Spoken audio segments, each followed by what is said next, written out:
des équations de la mécanique quantique. L'objectif de cette très courte vidéo est de vous expliquer le principe d'intrication quantique. Merci de visionner au préalable la vidéo sur la matrice densité afin de bien comprendre les équations présentées ici. Le terme intrication est utilisé lorsque deux particules, électrons, photons ou autres, sont dans un état dépendant l'un de l'autre. Les deux particules paraissent reliées entre elles. L'état de l'une varie en fonction de l'autre. Schématisons ceci par un exemple. Nous sommes confrontés à une relation d'intrication en présence de deux particules issues d'un même groupe de particules. Si une particule initiale se décompose en deux particules identiques, il existe de fortes chances que ces deux particules émises possèdent un état intriqué, par exemple la valeur de leur spin. Quand les deux particules étaient groupées, leur spin était dans un état superposé, avec 50% par exemple de spin up et 50% de spin down.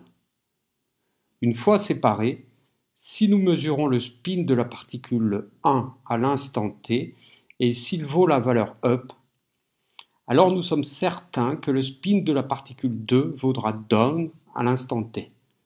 Et inversement, si nous mesurons le spin down de la particule 1, alors nous mesurerons en même temps un spin up de la particule 2. Il ne peut s'agir d'une action à distance entre les deux particules, car cette action se propagerait instantanément. Or, nous ne pouvons pas dépasser la vitesse de la lumière. Comment expliquer un tel phénomène? Ceci ne peut s'expliquer, comme nous allons le voir, que par l'état initial des deux particules. Préambule, intéressons-nous au produit tensoriel. Nous l'avons vu lorsque nous avons abordé la matrice densité dans ma vidéo précédente. Un état est pur, donc mesurable, ou mixte, lorsqu'il est superposé et non mesurable. Introduisons maintenant la notion de séparabilité des états quantiques. Pour cela, utilisons l'opérateur produit tensoriel. L'état quantique grand psi de i plus j est une superposition du vecteur d'état psi de i et du vecteur d'état psi de j.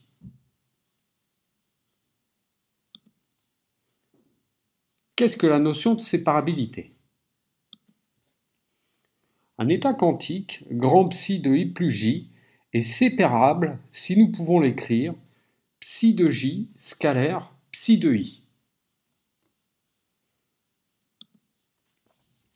En décomposant les états i et j sur la base des vecteurs propres, nous pouvons écrire psi de i égale somme de alpha i vecteur phi de i et psi de j égale somme de alpha j phi de j.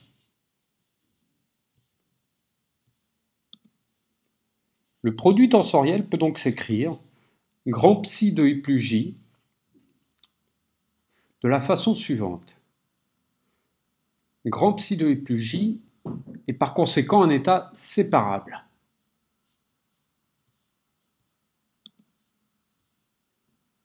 Un état grand psi de i plus j non séparable ou intriqué peut s'écrire sous la forme suivante. Il ne peut se factoriser sous la forme d'un produit tensoriel.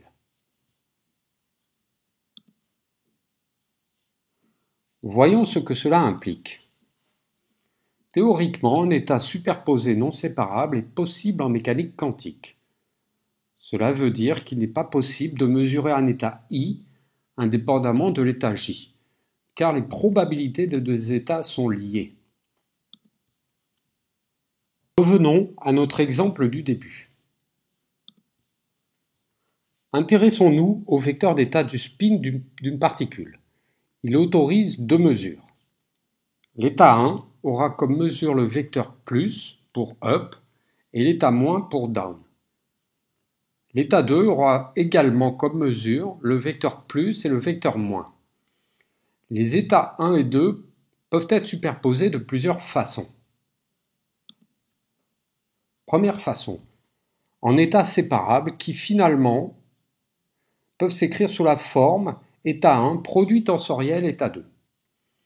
Le coefficient 1 sur racine carrée de 2 est là pour former le vecteur grand psi, c'est-à-dire norme de grand psi au carré inférieure ou égale à 1, car il s'agit d'une densité de probabilité.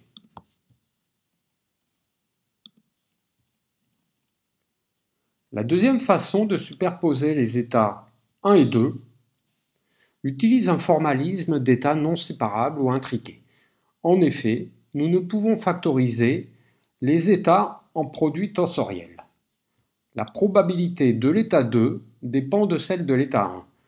Maintenant, si nous séparons l'état superposé en deux particules, prenant chacune leur état propre, respectivement 1 et 2,